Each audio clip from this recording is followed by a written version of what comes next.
Hello students, कैसे आप सभी लोग। उम्मीद करता हूँ बहुत मन लगाकर पढ़ाई कर रहे होंगे। करंट अफेयर का अगला पार्ट मैं आपके लिए लेकर आया हूँ। वीडियो बनाने में थोड़ा सा डिले हो जा रहा है क्योंकि आप समझ सकते हैं कि काम का भी प्रेशर रहता है। उसके बाद ही मेरी कोशिश रहती है कि जब भी मैं फ्री रहूँ आपके लिए जो कंटेंट है वो लेके आता रहूँ। मेरा नाम है मनोज सिंह, यहाँ पे आप मेरा परिचय देख सकते हैं। जिन्होंने अभी तक टेलीग्राम चैनल ज्वाइन नहीं किया, टेलीग्राम चैनल जरूर ज्वाइन कर लें ताकि आपको जो लेटेस्ट अपडेट्स हैं वो मिलते रहें। और जिन्होंने भी चैनल सब्सक्राइब नहीं किया है वो भी सब्सक्राइब कर लें, क्योंकि बहुत सारे ऐसे लोग हैं जिन्होंने चैनल सब्सक्राइब नहीं किया बट वो वीडियोज़ लगातार देख रहे हैं।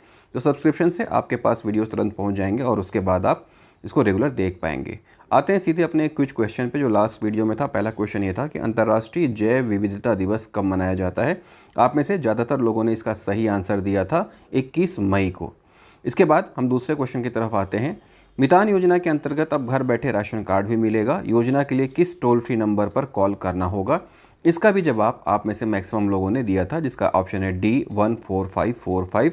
इस पर अगर आप कॉल करते हैं तो मितान आपके घर आएगा और जो भी आपके ज़रूरतें होंगी वहाँ पे आपको वो डॉक्यूमेंट्स वगैरह अवेलेबल करा देगा। इसमें और भी सुविधाएं जोड़ दी गई हैं जिससे कि आप ज़्यादा से ज़्यादा लाभ ले सकते हैं। आपको नगर निगम के कार्यालयों के चक्कर काटने की ज़रूरत नहीं है। अब आते हैं अपने करंट अफेयर के क्वेश्चंस के ऊपर। क्वेश्चन का जवाब देने की कोशिश करिएगा ताकि ये पता चल पाए कि आपको कितना आंसर आता है, और नहीं आता है तो हम तो डिटेल में उसका आंसर जानेंगे ही। और अगर आपको आंसर आता है तो आप उसको पूरा लिखने की कोशिश करिएगा। आप जितना लिखेंगे उतना ही आपको याद रहेगा। क्वेश्चन में देखते हैं कि ओडिशा के भुवनेश्वर में आयोजित प्रथम जनजातीय राष्ट्रीय खेल प्रतियोगिता में छत्तीसगढ़ के खिलाड़ियों ने कितने पदक जीते हैं। अब देखिए, मेरा जो क्वेश्चन बनाने का तरीका होता है इसमें मैं कोशिश करता हूं कि एक क्वेश्चन में ज़्यादा से ज़्यादा कंटेंट आपको मिल सके। अब जैसे कि यहाँ पे प्रथम जनजातीय राष्ट्रीय खेल प्रतियोगिता है, तो एक चीज़ ये भी यहाँ पे आपने देख लिया कि ये भुवनेश्वर में आयोजित की गई है। भुवनेश्वर की जगह अगर स्टेट कभी पूछ दिया तो किस स्टेट में आयोजित की गई, उड़ीसा में आयोजित की गई। तो ये दो कंटेंट आपको आपके क्वेश्चन से ही मिल गए। उसके बाद ये प्रथम जनजातीय राष्ट्रीय खेल प्रतियोगिता था। अब आपको बताना है कि इसमें जो छत्तीसगढ़ के खिलाड़ी थे उनका प्रदर्शन कैसा रहा और उन्होंने क्या कुछ हासिल किया। ऑप्शन ए 1 स्वर्ण 6 रजत 8 कांस्य। ऑप्शन बी 2 स्वर्ण 5 रजत 8 कांस्य।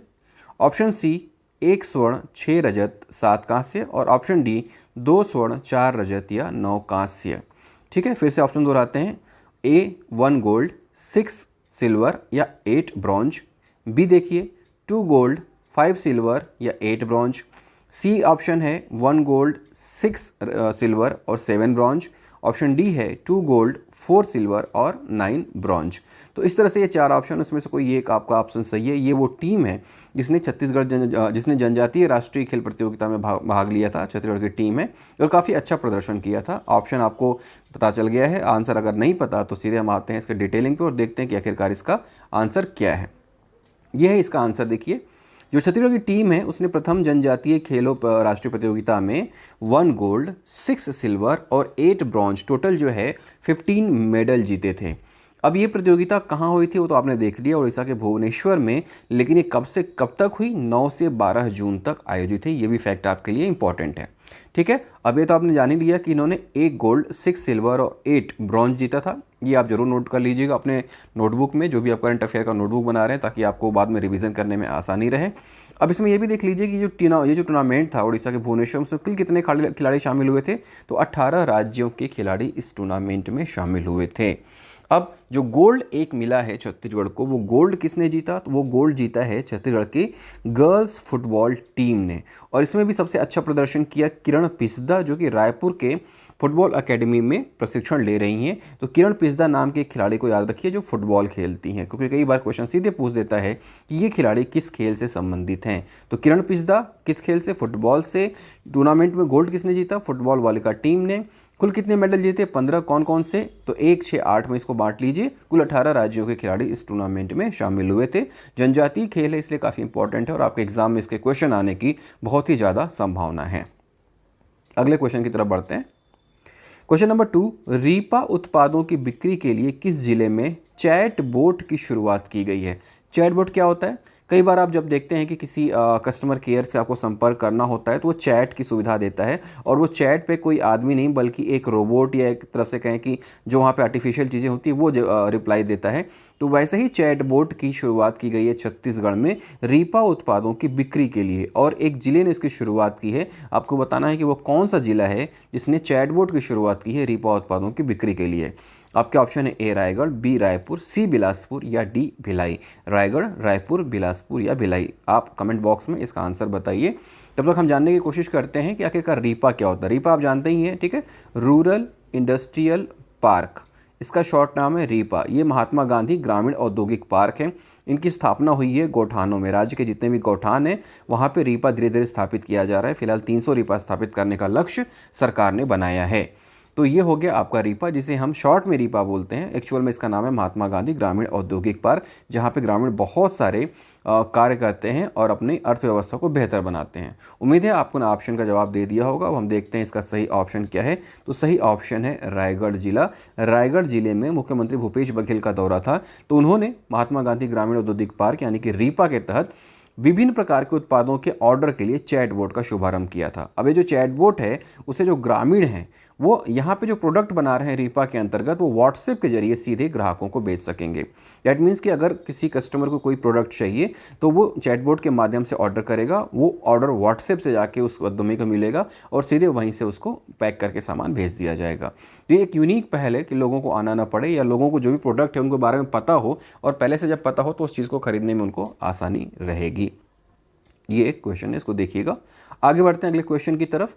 अगला क्वेश्चन ये है कि रायगढ़ जिले में 3 दिवसीय राष्ट्रीय रामायण महोत्सव का मुख्य मंच रामायण के किस थीम पर सजाया गया था। दो चीज़ें देखिए, पहला तो एक रायगढ़ में आयोजित हुआ था अंतर्राष्ट्रीय रामायण महोत्सव, ठीक है। अंतर्राष्ट्रीय, हालांकि इसे राष्ट्रीय कहा जा रहा है, लेकिन अंतर्राष्ट्रीय इसलिए भी कह सकते हैं क्योंकि इसमें दो विदेशी दो जो है देशों ने भी बाहर से इसमें आके पार्टिसिपेशन किया था। एक ये जो आप देख रहे हैं ये इंडोनेशिया के कलाकार हैं जो रामलीला पे अपना प्रदर्शन कर रहे हैं राम को लेकर। तो रायगढ़ जिले में 3 दिवसीय राष्ट्रीय रामायण महोत्सव का मुख्य मंच रामायण के किस थीम पर सजाया गया था, यह है आपका क्वेश्चन। एक चीज़ तो पता चल गई कि जो राष्ट्रीय रामायण महोत्सव है वो कहाँ हुआ था, रायगढ़ जिले में हुआ था। आपको बताना ये है कि ये कब से कब तक हुआ था, ठीक है, कब से कब तक हुआ था ये आपको बताना है।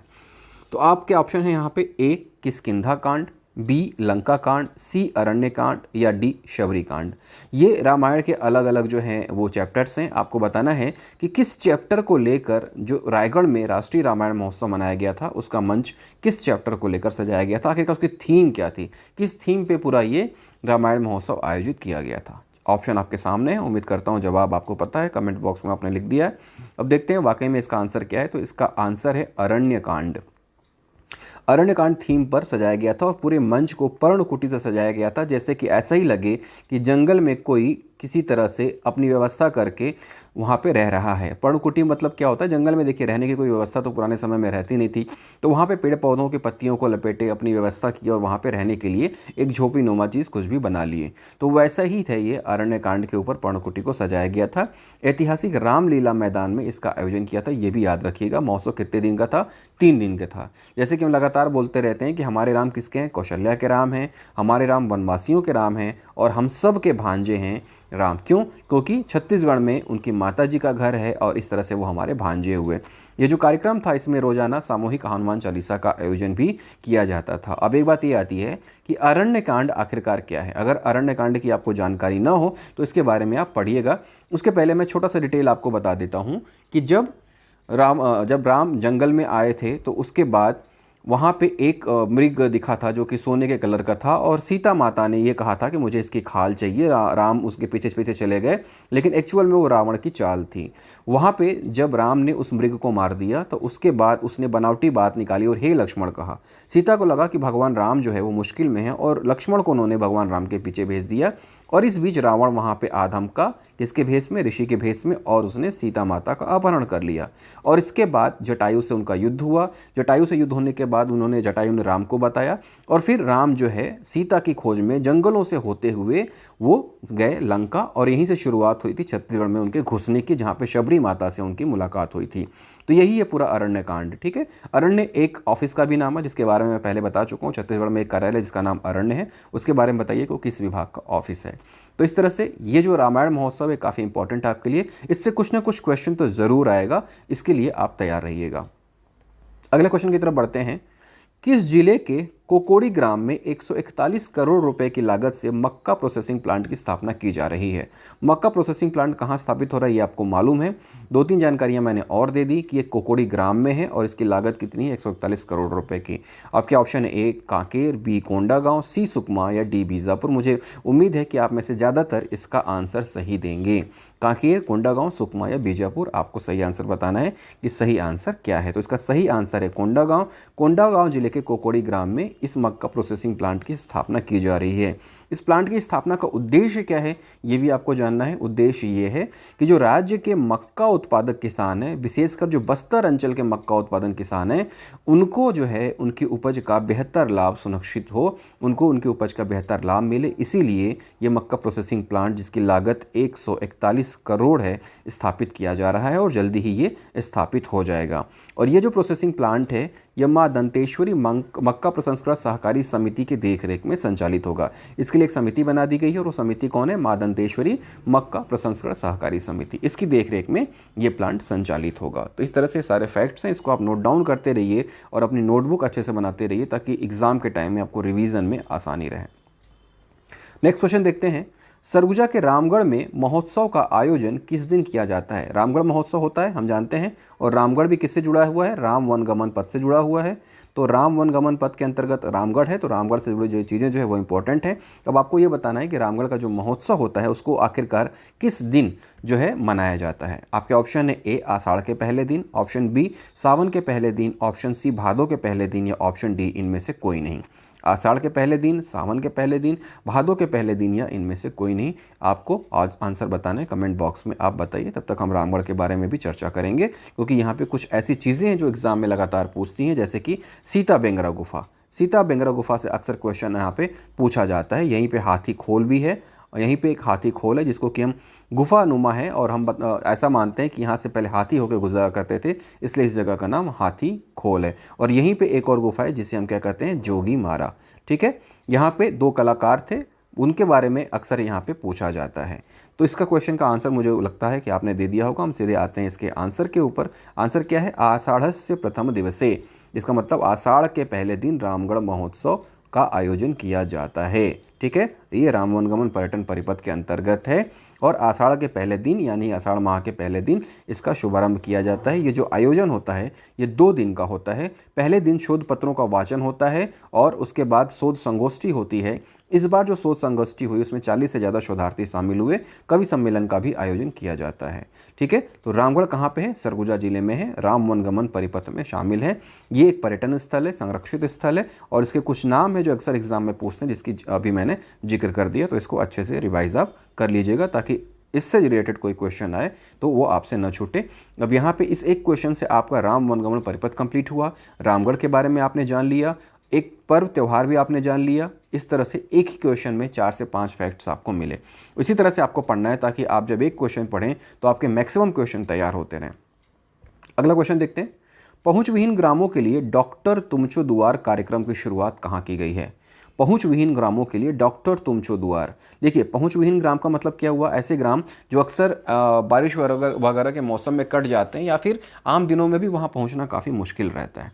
तो वहां पे डॉक्टर तुमचो दुआर यानी कि डॉक्टर आपके द्वार पे पहुंचेगा। इस कार्यक्रम की शुरुआत की गई है, कहाँ की गई है वो आपको बताना है। Option A Kanker, option B Bastar, option C Dantewada या ऑप्शन डी कोंडागांव। इसमें से सही आंसर क्या है वो आपको बताना है। डॉक्टर तुमचो दुआर, ये आपको बताना है कि आखिरकार इसकी शुरुआत कहाँ की गई है। और ये एक पायलट प्रोजेक्ट के तौर पे शुरू की गई है और ये पायलट प्रोजेक्ट अगर सफल हो गया तो इसका जो है शुरुआत सभी जगह कर दी जाएगी। सीधे आंसर में आते हैं और आंसर है इसका कोंडागांव। कोंडागांव के केसकल विकास खंड के ग्राम बेड़गा में इसकी शुरुआत की गई है। पायलट प्रोजेक्ट है। पायलट प्रोजेक्ट का मतलब क्या होता है, पहले कहीं एक शुरुआत की जाती है और वहाँ से जब ये सफल हो जाता है तो उसकी सफलता के बाद इसको बाकी जगहों में भी लागू कर दिया जाता है। तो बड़े राजपुर और फरसगांव ये विकास खंड हैं। यहाँ के कुछ पहुँच विहीन ग्राम हैं। यहाँ पे जो चिकित्सा सुविधा है वो टेलीमेडिसिन के माध्यम से उपलब्ध होंगी। टेलीमेडिसिन के माध्यम से उपलब्ध होंगी तो वहाँ पे टेलीफोन के माध्यम से ही उनको जानकारी दे दी जाएगी कि अगर आपकी बीमारी किस तरह की है और ऐसा लगता है कि वो बीमारी जो है दवाइयों से नहीं ठीक हो पाएगी तो उसे अस्पताल लाकर भर्ती किया जाएगा। अस्पताल होगा वहाँ से लोग जाएंगे। फिलहाल इस टेलीमेडिसिन सर्विस के लिए एक कॉल सेंटर की स्थापना की जाएगी और वहाँ पे 24 घंटे स्टाफ की नियुक्ति होगी जो लोगों के फ़ोन सुनेंगे। और ज़रूरत हुई तो अस्पताल लाकर उनका इलाज किया जाएगा। तो ये कोंडा गांव से शुरुआत की गई है। डॉक्टर तुमशो दुआर इंपॉर्टेंट योजना है, इसको याद रखिएगा।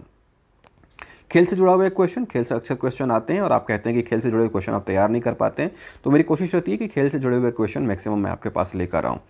ये है अंजलि खलको, इनका चयन कनाडा में आयोजित होने वाली अंतर्राष्ट्रीय स्पर्धा के लिए भारतीय टीम में हुआ है। आपको बताना है कि वो किस खेल से संबंधित हैं। अगर आप इस डायग्राम को देखेंगे तो आपको आंसर पता चल जाएगा। इनका नाम है अंजलि खलको, ठीक है। ये अंतर्राष्ट्रीय खिलाड़ी हैं, लेकिन किस खेल के खिलाड़ी हैं अंतर्राष्ट्रीय आपको बताना है, और उनका जो चयन है वो भारतीय टीम में हुआ है। आपके ऑप्शन ए भारोत्तोलन, बी बेसबॉल, सी तीरंदाजी या डी मल्लखम्ब। इमेज में इसलिए लगा देता हूं कि एक बार जब इमेज आप देख लेते हैं तो आपके आंखों में वो दृश्य हमेशा बना रहता है और कभी भी आप उसको भूलते नहीं, इस तरह से याद रहता है। तो आप कोशिश किया करिए कि जब भी आप कोई चीज़ पढ़ते हैं तो इमेज फॉर्मेट में पढ़ें, माइंड मैप बनाएं, इस तरह से वो चीज़ें लंबे समय तक आपको याद रहेंगी। सीधे चलते हैं ऑप्शन में, क्योंकि इमेज मैंने यहाँ बता दी है तो आप ऑप्शन भी जान गए होंगे कि जो ये अंजलि खलको हैं ये बेसबॉल के खिलाड़ी हैं। इन्होंने अपनी मेहनत की बदौलत इंडियन बेसबॉल टीम में अपनी जगह बनाई है।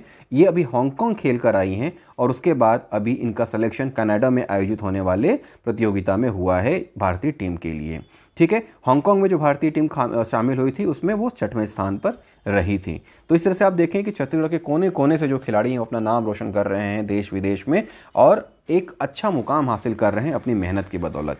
तो आपको भी ऐसे ही मेहनत करती रहनी है ताकि आप भी जो मुकाम हासिल करने की सोच रहे हैं, जिस लक्ष्य को लेकर आगे बढ़े हैं, आप भी अपने उस मुकाम तक पहुंच पाएं। इसके लिए आपको ज़्यादा से ज़्यादा पढ़ाई करनी है, मन लगाकर पढ़ाई करनी है, और इस तरह से जब आप पढ़ेंगे तो आपको कोई भी सफल होने से रोक नहीं सकता है। आज के क्विज क्वेश्चन नंबर 1, 2 दिवसीय रामगढ़ का महोत्सव का आयोजन कब से कब तक किया गया।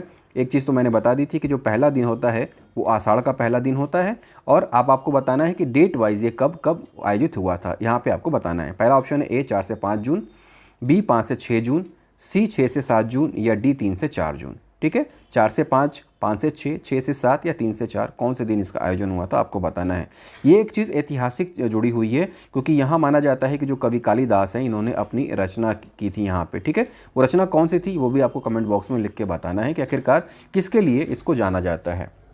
तो इस तरह से जब आप चीज़ें पढ़ेंगे तो आपको ज़्यादा से ज़्यादा जानकारी रहेगी। क्वेश्चन नंबर 2 में आते हैं। अंतर्राष्ट्रीय बेसबॉल खिलाड़ी अंजलि खलको छत्तीसगढ़ के किस जिले की रहने वाली हैं। अंजलि खलको के बारे में मैंने आपको बता दिया था, बेसबॉल के खिलाड़ी हैं, भारतीय टीम में सेलेक्ट हुई हैं, हांगकांग से खेलकर आ चुकी हैं और अब जो है वो खेलने जा रही हैं कनाडा में, लेकिन वो कहाँ की रहने वाली हैं ये आपको बताना है। Option A Surguja, option B Ramanujganj Balrampur, option C Koriya या ऑप्शन डी जशपुर। सरगुजा, बलरामपुर, रामानुजगंज, कोरिया या जशपुर, ठीक है। तो ये आपको बताना है। इसका जो आंसर है वो आप मुझे कमेंट बॉक्स में लिख के बताइएगा। सही आंसर मैं अगले वीडियो में ज़रूर बताऊंगा। उम्मीद करता हूँ ये जो करंट अफेयर का सिलसिला है, ये जो कंटेंट है, ये आपको पसंद आ रहा होगा। थोड़ा सा वीडियो बनाने में डिले हो जाता है क्योंकि मुझे अपना ऑफिशियल वर्क भी करना होता है। उसके बाद में मैं कोशिश करता हूँ कि ज़्यादा से ज़्यादा अच्छे कंटेंट वो लेकर आऊँ जो आपके एग्ज़ाम में आने की संभावना हो। जिन्होंने भी टेलीग्राम चैनल नहीं ज्वाइन किया, चैनल ज्वाइन कर लीजिए और सब्सक्राइब चैनल कर लीजिए ताकि कंटेंट आपको लगातार मिलते रहें। तब तक लगातार पढ़ते रहिए, आगे बढ़ते रहिए। जय हिंद।